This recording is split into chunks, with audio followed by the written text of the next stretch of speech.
You're listening to the Perth Property Show, Australia's only weekly property podcast by West Australian experts for West Australian listeners. Catch your latest episode every Monday at 7 a.m. Good morning, everyone. Welcome to the Perth Property Show. My name's Trent Fleskens, your host. As always, this week we have a very special guest in. We're covering a new topic, one we haven't spoken about in nearly 7 years.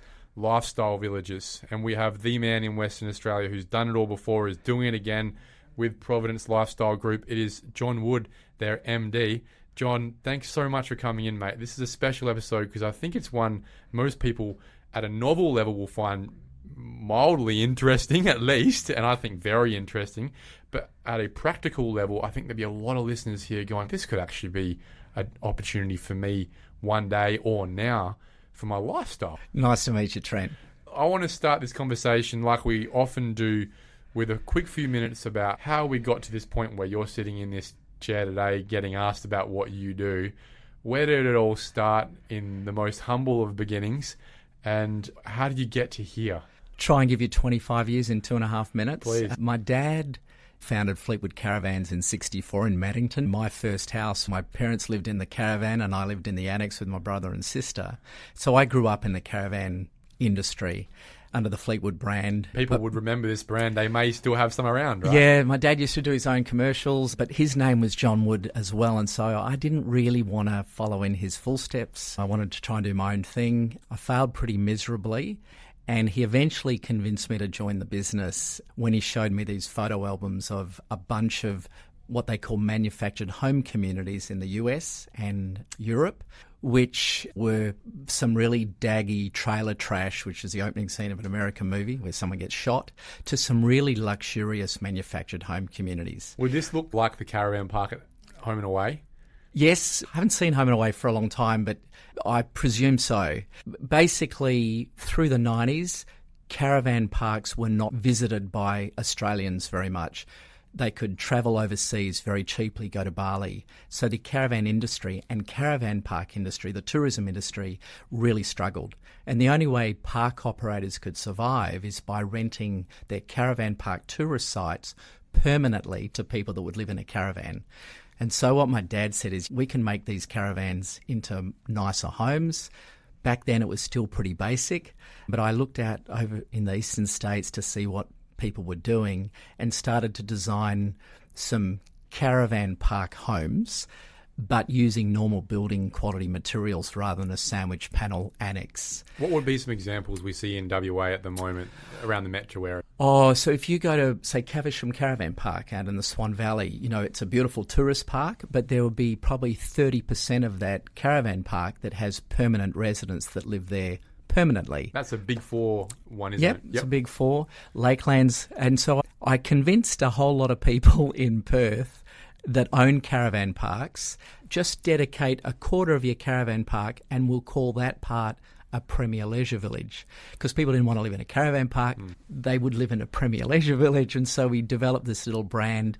And I would run ads on a weekend saying, hey, live in one of these premier leisure villages. And I think the first 6 were actually Caversham, Armidale Tourist Park, Woodman Point Caravan Park, Lakelands Leisure Village, and a Central Caravan Park. These are ones that we still use today, right? Yeah, and people are still living there and they've on-sold them. This is going back in the early 90s, and so through the 90s I sold about 1,000 of these mobile homes. I remember running the first ad and getting surprised because I had 200 faxes. That's when you'd fax your inquiry. Oh, no, sorry, I get people to go out to the caravan parks. The manager would show someone one of our display homes and then they would fax me the inquiry on a Monday and I just rubble through these faxes and just ring people. And anyway, that's how it all started. But I think what I learnt through that time, one is I was running out of places to put them.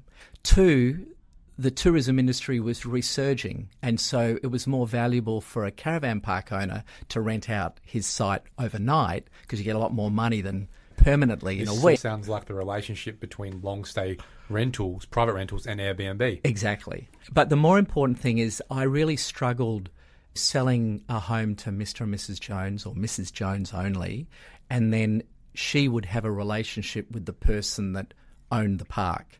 And if the park got sold or if they were trying to improve profitability, they could change the rules on the client. And so I really wanted to build a place that was like a caravan park that had no tourists, where we could create our own rules of engagement and have a place that I'd be really happy for my mum to live in. And so I built my first community in 1999, which Jeff Gallup opened as a test case in WA. I think the government put a moratorium and said, let's just see how this first one goes, which was a 300-home site in Wanneroo Road called the Lake Joondalup Lifestyle Village. And it went really well, and I had long-term lease tenure, full disclosure, lots of clear guidelines of what it's like to live there and what the rules were living there. How long were the leases? 60 years. 60 years. Yeah, so we went from 90 days in a caravan park to 60 years in one of our resorts. And in fact, that's been legislated for a long time, but I think government's just about has allowed us to maybe extend it to 99 years. If Anyway, anyone's sorry, I got taking distracted. up that full 99 years, That'll I'll be surprised. that'll have at least 10 owners over that period of time, yeah. Are you the pioneer of lifestyle villages in WA, John? And I know you'd be humble about this, but it sounds like no one was doing this before you. No, when I was at Fleetwood, I helped a group do one where they renovated the Seaforth Caravan Park on Albany Highway next to the Seaforth Railway Station, and that was called Riverside Gardens. And I was supplying the homes and they were building the resort. And also a fellow called John Court from Emeco did a project with Fleetwood in Mandurah called Mandurah Gardens Estate. So I wasn't the first, but I was involved in the first and thought I really want to do it in a way that was a bit more sophisticated, and left Fleetwood to do that. And You weren't the first, but it sounds like you became the biggest in Western Australia. yeah, I wanted to be a partner in the Riverside Gardens one, and a famous football player, Bill Walker, Sandover medalist, invited me to be a partner, and I eventually convinced myself, I'll become a partner, but it didn't work out, and they ended up getting a different partner. But that gave me the courage to maybe do my first one, which was the one out at Wanneroo. And I'd been working in the industry developing policy with the city of Wanneroo, so I knew that I could probably navigate through the approval process because they were more advanced local government in terms of open to the idea of a land lease development that wasn't a caravan park but technically zoned a caravan park. Tell me a little bit more about the nerdy side of that. We're talking about a specific act that you helped pioneer in that way too. We also hear of things like Stockland and Yokes land lease communities as well. Are they essentially lifestyle villages charading as suburbs under the same act? So there's two planning pathways. Up until a few years ago, the only way you could develop a land lease community is via getting it zoned Park Home Park, which is a subset of Caravan Park. But that was very boutique, and I had to convince councils to head down this path, and it'd be like a discretionary use or a non-conforming use. So it took a long time to get them approved. Go into a structure plan as a specific, this area can do this. I was often outside the structure plans because once the structure plan was set, I was an excluded use. So I would often find rural land, which coincidentally Caravan Park was often a permitted use, right next door to urban, but very fringe urban. What the government has been clever in doing is under the Residential Parks Long Stay Tenants Act, there's this thing now called independent living or group dwelling, which is another planning pathway. So Stocklands and Yoke Group can either choose to head down the path of finding land that is zoned caravan park and therefore there's a solution, or within the structure plan there's an urban use and independent living is a permitted use within that structure plan. So there's a little bit more flexibility for people to enter the market now. And what's really nice is you've got Stocklands and Leicester Group and Aspen and Serenitas and now us that are all collectively talking to the government. Because I was really the only person to do it for 20 years, anytime I wanted to talk to the government, it would probably come around as trying to feather my own nest. Yeah. When I really think this is a fantastic solution. There's no industry to represent here. It's just yourself at the point. But now we've got an industry, I feel like we can really fast track and open up planning pathways and get a lot more product out and be part of the solution to this housing crisis, because every single one of our buyers are generally living in a 4x2 house, which should be a family market, and they're just underoccupied. I 100% agree with that, and we need to cover that later in this episode. So if you could characterise what a Providence lifestyle village looks like, Yep. if I was totally lay, coming through your front gates, what would it look like? Because a lot of people haven't actually visited one before. Okay, that's a good question. So if you're driving in, you've got a very sophisticated looking entry that isn't highly developed, that's landscaped, so it really feels like a destination, like you're coming home, a bit like a resort. Like going to a golf course or something. Yeah, same sort of thing.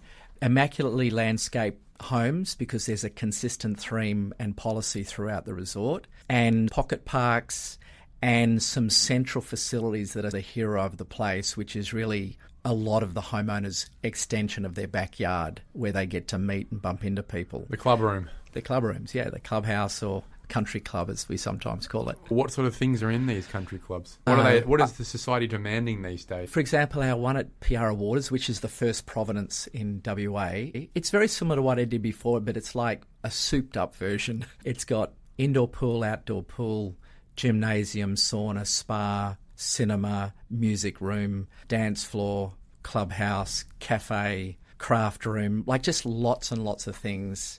And then we've got another area, which is, because a lot of people moving into resorts these days, there is in their mid to late 60s, whereas retirement villages is more mid to late 80s. So we're like a generation younger, so it's really independent living. Yep. They're very connected to their families and babysitting duties and looking after the grandkids while their daughter goes to work. So we've got this separate area which can be booked out for private use, where the grandkids can make a bit of noise and muck around. And then there's the pool where the grandkids and the family can visit, and then there's the indoor pool, which is really just for the homeowners. So we've got these different spaces for people to use. And the other thing which is really exciting is it's the nicest, I shouldn't say men's shed, it's hobby shed. It's for everybody, but women integrate a lot easier than men. And so I wanted to create this space where guys will talk if they're using their hands, girls will talk regardless of what their hands are doing. And so our hobby shop is woodwork, metalwork, mechanics, golf simulator, microbrewery, card table, darts, barbecue, and a destination, another space in the resort for people to hang out as a social space. And what about the residences themselves? How would I best identify with them? That's a bit harder. So they're all modular houses because they are transportable, which is how we achieve the zoning. And in fact, they're still on wheels. How is that? They look like they were on a concrete slab and they're steel construction. They are on a concrete slab, and the wheels that we're using is steel. Now, we plan to get the legislation adjusted so the reason for the wheels are not necessarily required, but it's the evolution of the legislation. The legislation is always behind the reality. Yeah, but if you think about it, the house is a chattel, a bit like a car or a caravan, because we evolved out of that industry. But it's a very important piece of the whole affordable housing solution, because people who buy a home in our resorts, they own the home, which is a chattel, but they don't own the land. They have a 60-year lease over the land or a 100-year lease over the land. But because they don't own the land, they're eligible for a Centrelink rebate.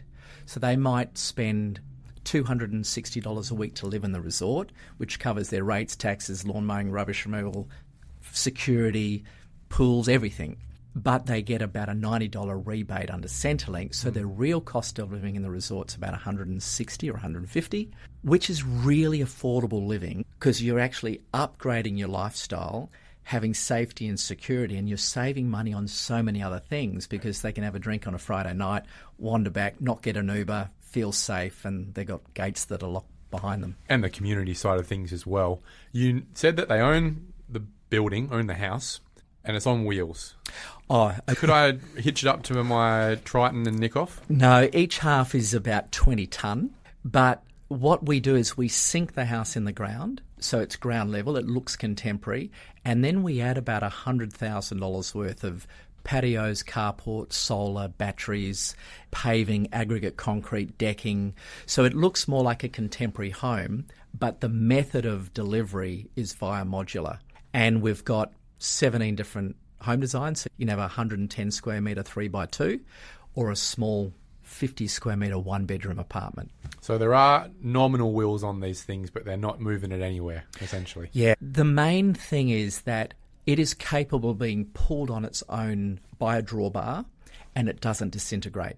It is totally modular, which means that in 100 years' time, that home can be shifted to another life and completely recyclable.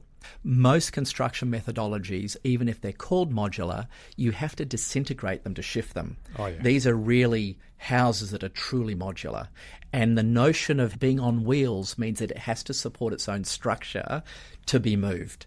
The fact is we roll it onto the back of a low loader or put it on by a crane. But that is why the notion of the wheels makes it more relocatable and transportable. So it sounds like you've really upgraded and gone on a journey with what you're providing here, from the annex that hangs off the side of a caravan to what really, to most people, would look like a unit. That's got to cost a lot more money to put together than it did back in the day. Yeah, my first home I remember selling in 91 for $39,995, and my advert was sell your house for $100,000 and buy a house for 40 and put 60 in the bank. These days I'm saying buy a house for 500, sell your house for 800 and put 300 in the bank. So it's still a downsizing story, but it's just a much more sophisticated product and more appealing to the majority of the market. And that's what the reality is really for your clients, for the people who are living there. They're downsizing from, it could be a quarter acre, it could be a unit themselves, just anything that's probably worth more. So they've got some money in the bank, and then coming in at prices, what would the range be? Our entry level is around 400. We go up to about 870 for the nicest. Top of the wazza. Top of the wazza. But yeah, so it's downsizing their lifestyle, but potentially up-speccing their life and having the pool but not having to clean it anymore, and having access to everything but having just more time to enjoy life. So we've made that downsize, upgrading our life, and I actually do agree with you. I don't think that's a sell at all. We're paying for the property that we can then sell in the future to the next Mavis at some point in time if we wanted to. Would there be stamp duty involved with selling that, or because it's not land-based? Yeah, because it's a chattel, there's no stamp duty, so it's a big saving for downsizers, which is often a reason they don't do it. But the government still get their lick because there's more people prepared to sell, which releases that stock for the family buyer and that to will be pay honest, stamp duty. They should understand that a bit more across the whole downsizing spectrum, and a lot of people, I think, are continually trying to advocate for that concession-based scenario. Then we're leasing out the land portion. How does that work? Is it just the land the building's on plus a bit of a backyard and no one's allowed on my property? How does that work? So the only real difference, so it still has a boundary fence. It is still notionally their exclusive use, but they don't own it. They have the exclusive use to use that area, have their own privacy, but there's a set of common lease rules across the resort around the standard of how their house needs to be maintained, the standard of the gardens that we need to maintain. It's like a community title. It's like a strata title. It sounds like a built strata in that sense, at least. In that sense. But because we still own the land, it gives us the opportunity to know that over a period of, say, 7 stages, over 10 hectares or 12 hectares, the theme of what we started to do can be followed through all the way to the end for the benefit of everybody that lives there. Because when you've got your identity, you've got your theming, it all needs to make sense. And so we've able to put some controls in place that allow us to deliver a better finished product at the end. So I'm therefore leasing this land. You say nominally $260 maybe a week. Yep. And I might get a rebate on that from my pension if I'm of age. Yep. I guess first question is, can I be 35 and move into one of these things, or do I have to be a certain age? We're allowed to discriminate against kids. So as long as you're an adult without kids, you can live in the resort. If you've got grandkids or visitors, kids visiting from overseas, they're welcome to stay. But in terms of being around like-minded people, it is adults without kids. Yeah. You have to be over 45 to live in the resort. Oh, okay. So 45 is a... Yeah. Is that something that you guys have put in place, or is that a government thing? It's something I introduced 20 years ago after I let my first 18-year-old move in with someone. They bought a house. They thought he was going to pass his exams. He failed and said, can he live here another year? and it was most traumatic year because he had arguments. Kids just are kids, right? Well, it's a turbulent time. It's a turbulent time. I wasn't allowed to discriminate. I would insinuate this is an over 45s. That's how it seems marketed, right? Over 55s, over 65. But I wasn't sure whether that's an actual it's rule subsequently been legislated. So, yeah, we actually discriminate because we don't allow kids to live there permanently. Have to be over 45 unless you're caring for someone or we make special circumstances for family circumstances. Now, if I'm leasing, that means I'm not paying rates? Correct. That's a big one. For a consumer, if your mum was living there or you were living there, you pay your $260 a week, that's it. It only goes up once a year by CPI plus 2%. And within all of that, the only additional charge you have is if you want to lease a caravan storage bay, which is about $20 a week. Your rates, your taxes, your lawn mowing, your rubbish removal, your security, your infrastructure, utilities, all of those utilities. Power, water. Sorry, you pay your own power. Although in our resort, we put embedded networks, so each home has its own battery, solar and inverter. So it should be fairly self-sustainable given there wouldn't be a lot of draw from these places. Correct, and they're very well acoustically insulated, but we actually provide 8 units of power per day for every homeowner, and the power that's not used we use to run the resort. And because they have a relationship with us as the provider, they don't have to pay Synergy the $1 a day charge, which is another saving of $30 a month. That's a win. They do pay their own water to Water Corporation. So everyone's metered that way as well. Let's talk about the economics of running and owning a lifestyle villages for the nerds out there. You've got to buy a lot of land for starters, right? So this is costing, let's be honest, millions of dollars to buy the land to create a lifestyle village. That's expensive. You've then got to, in a staggered nature, given you stage out these resorts, build the homes that eventually get purchased. Is it a sort of a situation where obviously you're fronting up for the land in the first place, and then as people come with interest, put their deposits down or the security down, you would then start the construction, or you're pre-building a bunch of these and saying, hey, display homes, move in tomorrow? Early on, I could only afford to put in a display home and then sell and customise to suit. As we've got more sophisticated over time and the balance sheet got stronger, we now will build a stage at a time. So we'll build the 30 homes. Because I've sold probably 3,000 of these things over the last years, I know which ones are the most popular. And we've ironed out most of the things that didn't work and incorporated them and just basically sell off the plan. If we've done stage 1 and we're getting feedback that the market is shifting, then we can just modify what we deliver for stage 2. So we're constantly tweaking it to suit the market. But in answer to your question, when I first started out, I needed other people to help me underpin the capital would be massive. to deliver it. Banks really struggle with this because you might have a 10-hectare property, and as soon as you have the first person move in, they don't have an alternative use for the rest of the land. They really look at who are the proponents, do they know what they're doing, and so we do have to validate that there is a strong enough market that we will find 260 people that will want to live there, and we will go through a pre-sales sort of regime to satisfy our financiers and satisfy our equity participants. And we will stage it. We can't avoid the capital on the land. In the past, somehow I've managed to convince landowners that really care about the state to let me give them deferred consideration.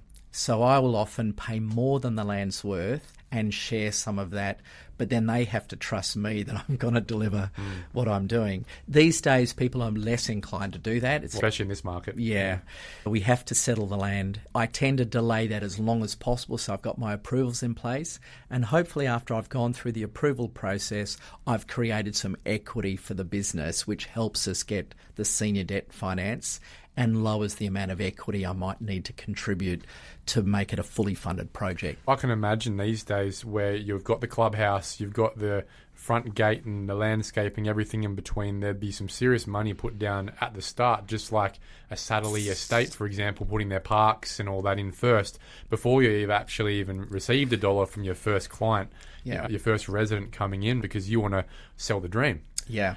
You mentioned the councils. Do they make it easy? Do they want lifestyle villages? Do they see the value? Or is it sort of horses for courses? Certain councils are easier, certain are harder. Is it a relationships-based thing where they know, hey, John Wood knows how to do this thing well in the same way that Paul Blackburn knows how to do the apartments well?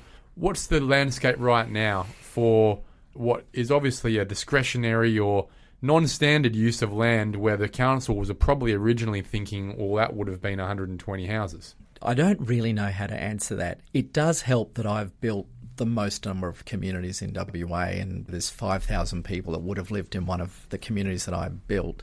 So that credibility gets me a long way.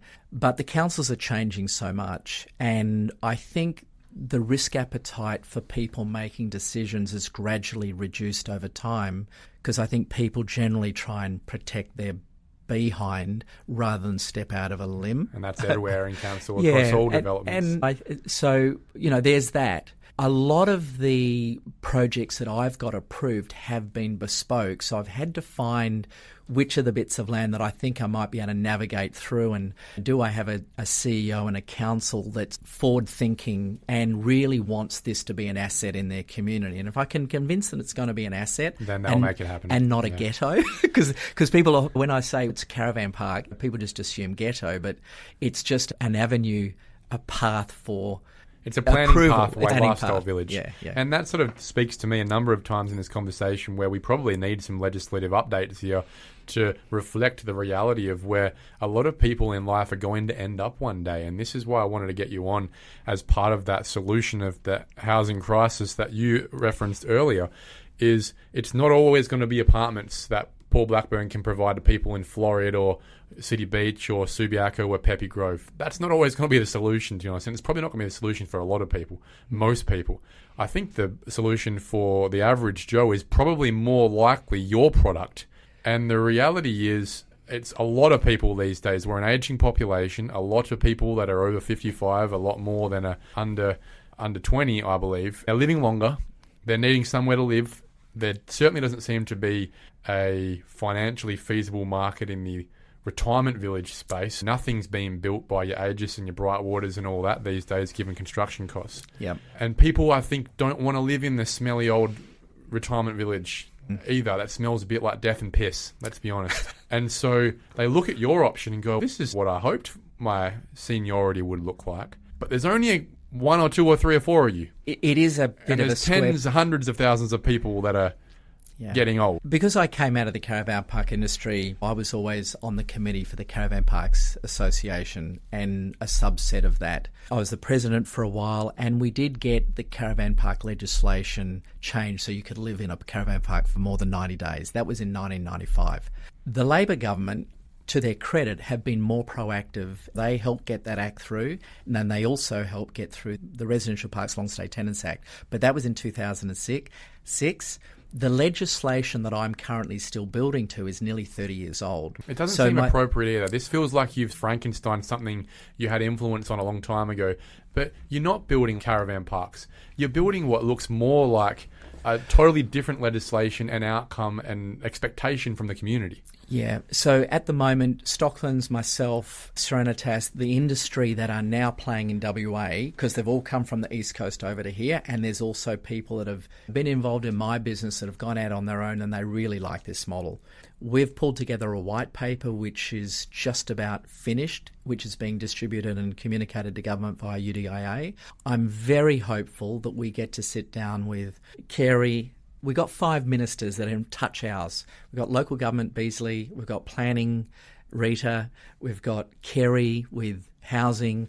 We've got seniors. We just want them to sit around a table because between us, we've got about 10,000 homes we can deliver in the next decade, which will release 10,000 family houses to the market. So we don't fit everybody, but this is an interesting part of the solution. The bit that people don't realise is that as we've aged as a community, when I first started in 91, there were 8,500 people that turned 65 that year. When I started my first resort, there were 13,500 that turned 65 that year. This year, there were is 33,000 people that turned 65 this year. Ours is probably the most coolest product for people in their 60s. Apartments are great products as well, but half of our clients have got pets.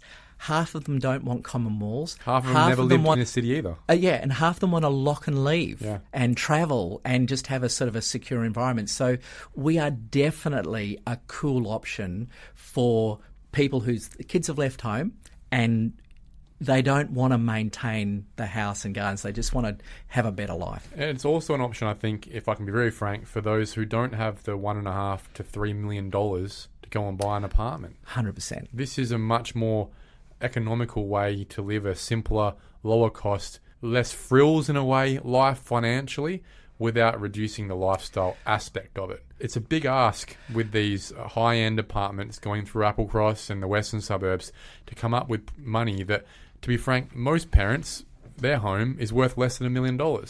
For less than $1 million now, you're getting maybe a 2-bedroom apartment, not with river views, and that is a huge downsize in terms of lifestyle in a lot of people's opinion. I remember my dad coining a phrase. He said, this is a way people can have a rich life that aren't rich. It just removes the barrier to entry because you are actually freeing up capital, which is great for the government because they're funding their own lifestyle. I think there should be a Lifestyle Villages Act. I expect there will be one day because it feels like what you've done really is hijack an act that was close enough that people will be happy enough to let you do your thing. Yeah, that's true. I think we're in a new generation now. It doesn't look like a caravan park. It's not a park situation. This is a different asset class, really. The other thing is apartments are fantastic, but they can be isolating for people. Half of our clients are single, and of those single, 75% are ladies. I'm seeing more and more divorcees going through, the kids have left home, and often couples were there and stayed there for the kids. But once the kids have left home, they really only have that one asset.